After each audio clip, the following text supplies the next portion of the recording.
Sundin was a pleasant town on the complete opposite side of Unden. Judging by the names of the towns, you would think Sundin would be in the north and not the other way around. The people here loved being a part of this community. It was nothing special. Most of us actually lived in Unden before moving down here. That's where we learned to farm, and it helped make the transition an easy one. Unden was known for its vast lands, and Sundin was small in comparison. Though it lacked as much space, it made up for it in the richness of the land. I've experienced farming in both locations, and no land has ever been as easy to farm as Sundin. Having been a town set up after Unden, we joke that Jakari, the elf god himself, blessed these lands, and that's why it was so bountiful.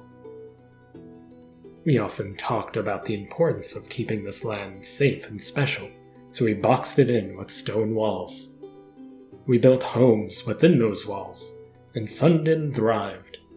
It was not a rare sight to see children playing through fields of crops while their parents enjoyed the sun on a beautiful day. There was one river that ran through Sundin that we cut out a space for it to flow through the stone walls. No matter where you were in Sundin, you could easily take a break from a long day's work and spend some time by the river, cooling off or enjoying a refreshing drink. The water in that river also felt blessed by Jakari. There was something about it that rejuvenated you and just felt right. Have you ever heard a bard or poet recite the Ode to Fenrir? If you have, you must be questioning everything that I'm saying. There is a line in there that goes, "The earth shook, quake, and quiver. Sundin wept into its new red river." That part of the Ode to Fenrir is describing the battle on the top of Mount Shair, but the Red River in Sundin came way after that battle. Ironically, Lord Kazai is to blame either way. People were happy when Lord Kazai took over Onyx. An honorable, near-invincible, and intelligent ruler was exciting, I'll admit, but when that same ruler butters us up with empty promises, it's hard to want to stand beside him. The man who wields Red Nefed, the stalwart leader, he who shook the world. A samurai so untouchable, it is said he can block any attack.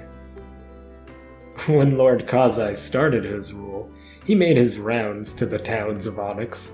He promised us safety and help if we needed it. He offered his samurai to be our protectors. We accepted his generosity. Before we knew it, Onyx Knights were stationed in Sundin. The knights that were here loved it. The joy we felt in Sundin was contagious. It was a great place to live and raise a family. Then one day, Ilfor attacked us. You would think we would be safe until the war with Obsidian began. You would expect the God King Tyrant of the West, King Ingvar, to be the one we should be afraid of. Instead, it was a group of knights from Ilfor dispatched to cause problems in Onyx. They disguised themselves as Lord Kazai's men and arrived to recruit people in the Onyx army.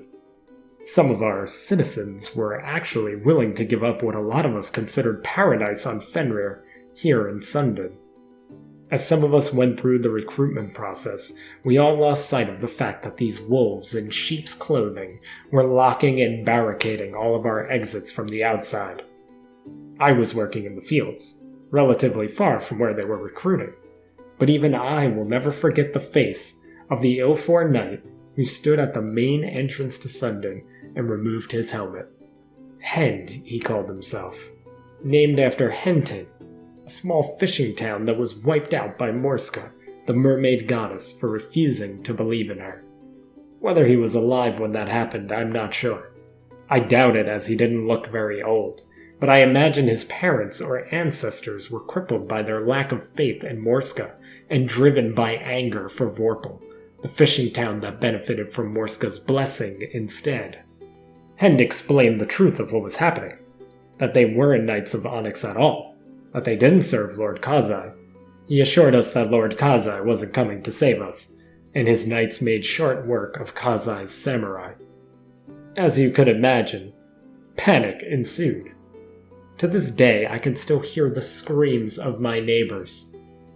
I can still smell our crops burning as they razed our fields. I remember what it was like to step over brothers, sisters, children. Such a confined space due to the walls, we never expected an attack of this magnitude, and we paid for our ignorance. Paradise doesn't exist. It can't. Not here on Fenrir, at least. This land may have been blessed by Jakari, but we should have known better. Jakari is gone, and with him, his blessings. Lord Kazai, our protector, was somewhere else campaigning for his war. I don't think he even knows Ilfor is responsible for what happened on this day. It fills my heart with hatred.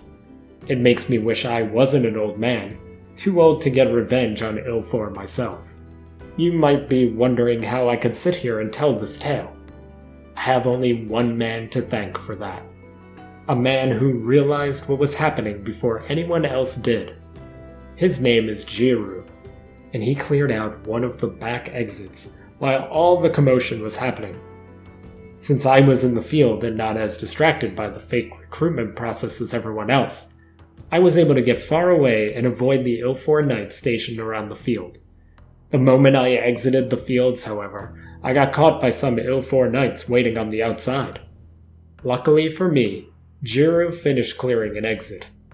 He used some of our gardening tools to take out one knight, and then disarmed him and took his weapon. Despite lack of combat training, Jiru managed to strike down any other knights there and in our way. I don't know how I kept myself together mentally, as Jiru and I ran as far from Sundin as we could. Neither of us said a word. We reached a large rock formation a few miles from Sundin and hid behind it. Jiru stuck the katana he stole into the ground and sat against the rocks. I sat beside him, desperately trying to catch my breath from the running. Once that heavy breathing ceased, I leaned my head back and closed my eyes. Tears streamed down my face. I opened my eyes to look at Jiru. He was staring at the katana. He too was crying. Our home was destroyed. His family was gone, as was mine, and the Sundin River ran red with their blood.